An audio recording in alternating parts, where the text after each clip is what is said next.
Good morning and welcome to camp, Compassion Camp. This is week 2 of our summer series, and today we have a special guest with us. Ted Lasso is joining in the fun, and I'll introduce you to Ted properly later on. But as he's saying good morning here, he reminds us to be curious, not judgmental, and that taking on a challenge is a lot like riding a horse. If you're comfortable while you're doing it, you're probably doing it wrong. Whoever you are and wherever you are on your life's journey, you are always welcome to be part of this community. Our life together is more complete because of you. We would love to get to know you, so we encourage you to sign our online friendship page on our worship live stream page, and you'll see that information on the screen now. Today, we are again live, so you can text your prayer request to Ashley, and you will see her number also on the screen. And you'll find today's bulletin on the same page or in the Facebook feed, and there you will find a range of announcements, and I'll highlight just a few right here. We still have some spaces open in Wednesday's indoor worship service with instrumental music. If you're wondering what instruments, you can come and find out. Registration is required in advance, and we have a limit of 50 people. We have one more week to collect backpacks for refugees, which can be ordered online and shipped here to the church. And guess what? We still have appointments available for you to join Team Vampire and donate blood. The Bloodmobile will be here 2 weeks from today. This is the last Sunday that I'll be with you for 3 weeks as I begin study leave and vacation tomorrow.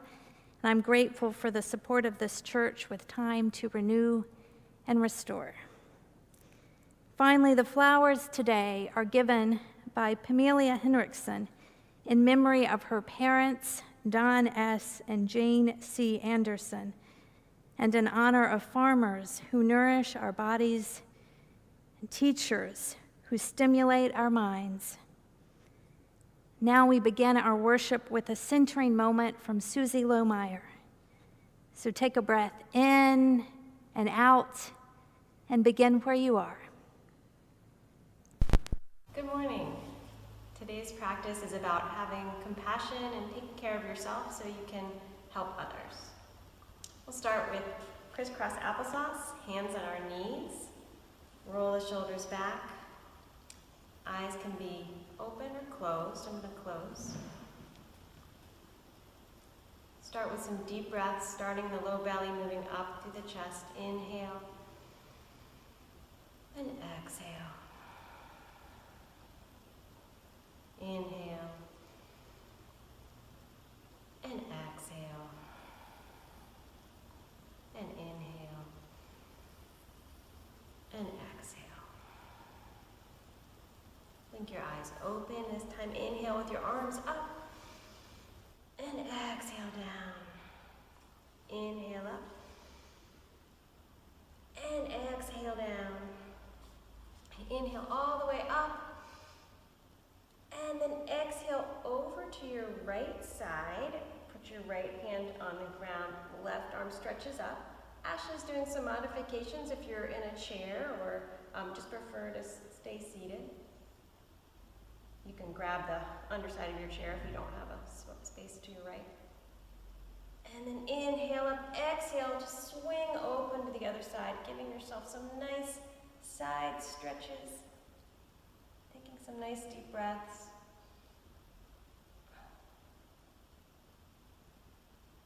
And then inhale up, bring your palms together, and exhale down. We're going to give ourselves a little back massage or a little loosening up our back. If you're in the chair, you're going to be bringing your right knee up as much as you can, and your left knee up, just alternating. And you can just keep alternating. If you are on the ground, you can kind of have a little fun with me, and we're going to roll onto our backs. So very gently, if this is okay for you, just roll onto your back and give yourself like a little back massage. Rolling around, you can leave your head on the ground or pick it up if that's more comfortable. And just give yourself a little massage, releasing all that tension in your back. and then roll to your right side and gently press up. We're going to go onto all fours. If you're in the chair, you're going to be, just follow Ashley, she'll be twisting in each direction.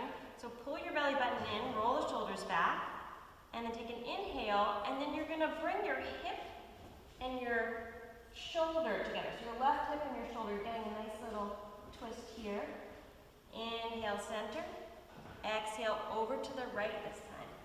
Kind of crunching this left side and stretching left side and crunching the right. And then do that 2 more times on each side. And then other side. And 1 more time, side. And the other side. And then come back to center.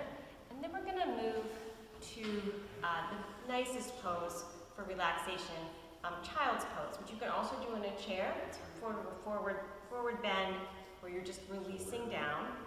Or you can be on your knees, arms stretched forward, and just let yourself relax. You can go on the knees or have the knees spread a little bit, either way. Take 3 deep breaths.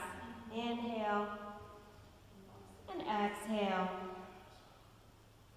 Inhale and exhale. And 1 more. Inhale and exhale, releasing all that tension. And then walk your hands over to the right. Put your left hand on top of your right. And just give yourself a little stretch.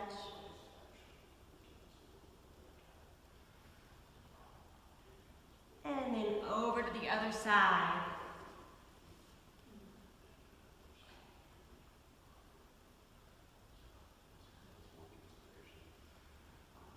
And then come back to center.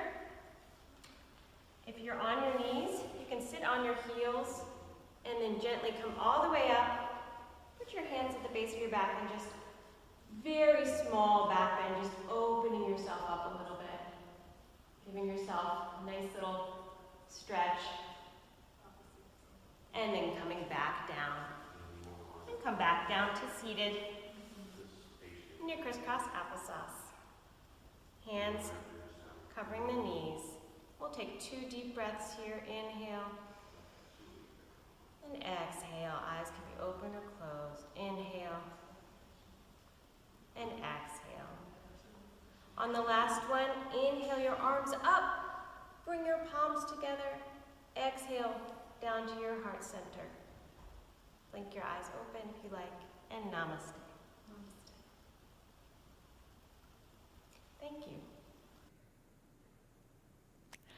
A very special good morning to all who are young or young at heart joining us for Compassion Camp today. Remember, we're learning that compassion is about seeing people's hurt, feeling their hurt with them, and taking action to solve that hurt.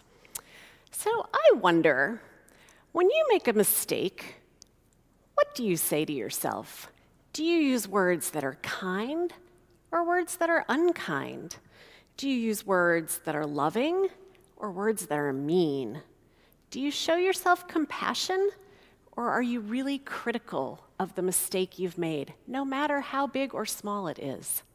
Today I want to share with you a story about a young girl named Esperanza who learns how important it is to treat herself kindly when she makes a mistake. Let's listen together.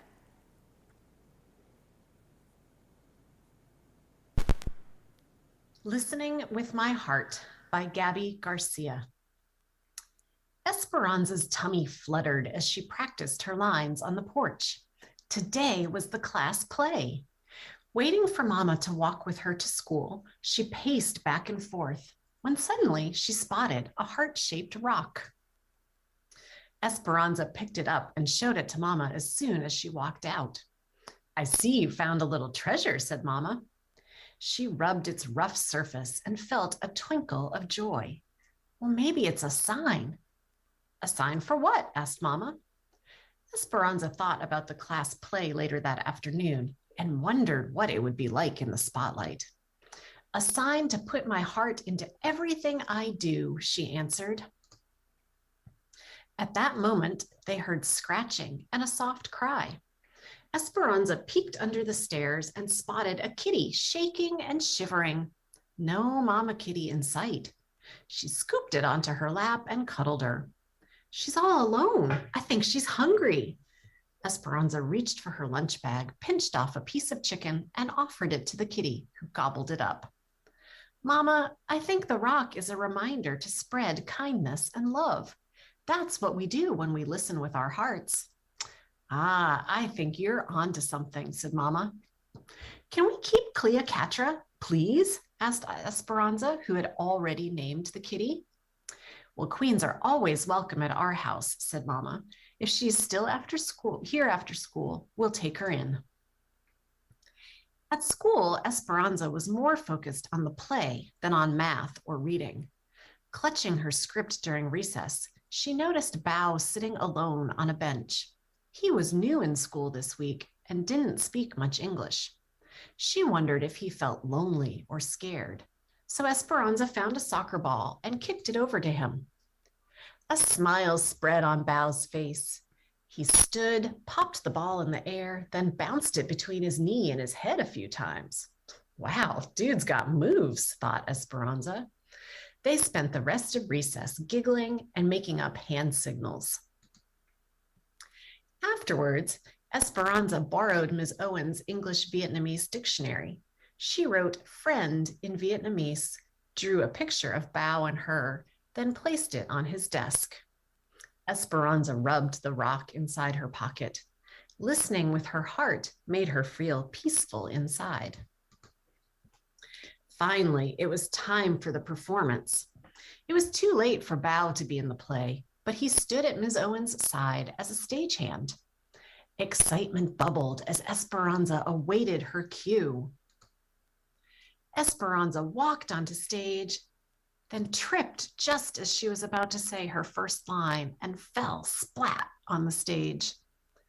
When she got up, Esperanza had forgotten her lines, so Ms. Owen whispered them to her from backstage. Heat rushed through Esperanza's body as all eyes were glued to her. She wished she could disappear. Oh, I ruined the play, Esperanza thought, rushing off stage as soon as she'd finished her part. I messed up in front of everyone. She tucked herself in behind some props so that no one would see her. Esperanza noticed that her body was shaking and her face was still burning. She took a deep breath and tears streamed down her face. Then she dug the rock out of her pocket. It was cracked and lopsided, just how she felt. Esperanza touched her hand to her heart and felt the disappointment.